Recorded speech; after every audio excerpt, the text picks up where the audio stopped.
one thing we don't talk about a lot, and I think we're going to, is the tariff income.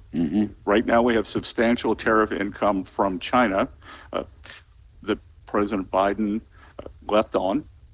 And if we have new tariff income, we won't be able to score that since it won't go through the legislative process. But I could tell you that could be very substantial. And if you think about when people say, oh, tariffs are a regressive tax, that, well, are they a regressive tax if you then use the income from tariffs to no tax on tips, no tax on Social Security, no tax on overtime, making auto loans tax deductible?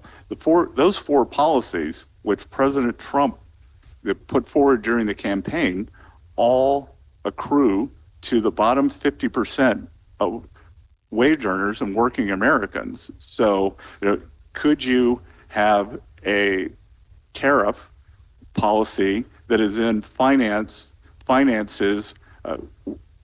income tax cuts and real income increases for the bottom 50%? I think that'd be pretty great. Look at what's happened. There's a new paper out called the China Shock, and it talks about what happened post-2004, that some of the communities recovered, but the workers never recovered, and that it was much more devastating on a human level. And what we are trying to do is make free trade fair trade, because the trading systems have become incredibly imbalanced. You see it with these gigantic trade deficits that we run. You see it with the big surpluses that other countries are accumulating. So we're looking at tariff barriers, non-tariff barriers, currency manipulation, government subsidies, and in the EU, some of these gigantic fines that they're putting on our tech companies just because they see a big pool of capital. And we're going to push back on those.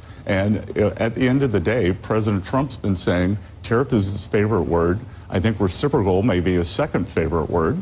And we're going to put this at the feet of our trading partners on April 2nd. We're going to come out, talk about who's a good actor, who's a bad actor, to what degree they have put up barriers against us, and it'll be a choice. Either they can drop all the market manipulation and things like that they've done that have hurt American workers.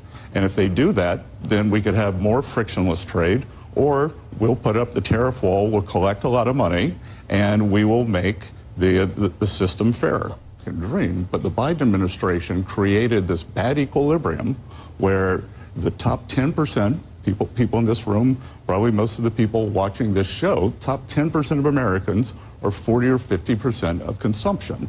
And that is an unstable equilibrium. The bottom 50% of working Americans have gotten killed.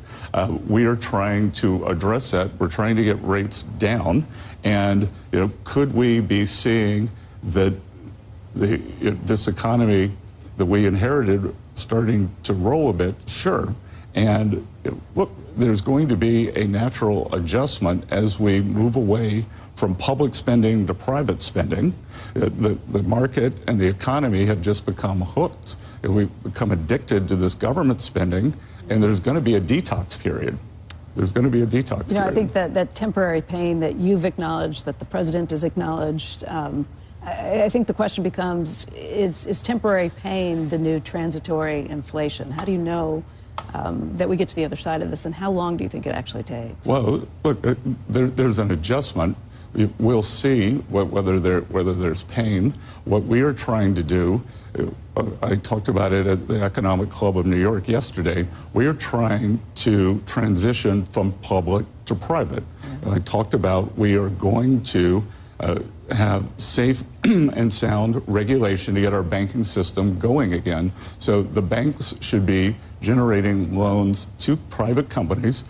Employment should be from private companies, not from government. And I'm confident if we have the right policies, it'll be a very smooth transition.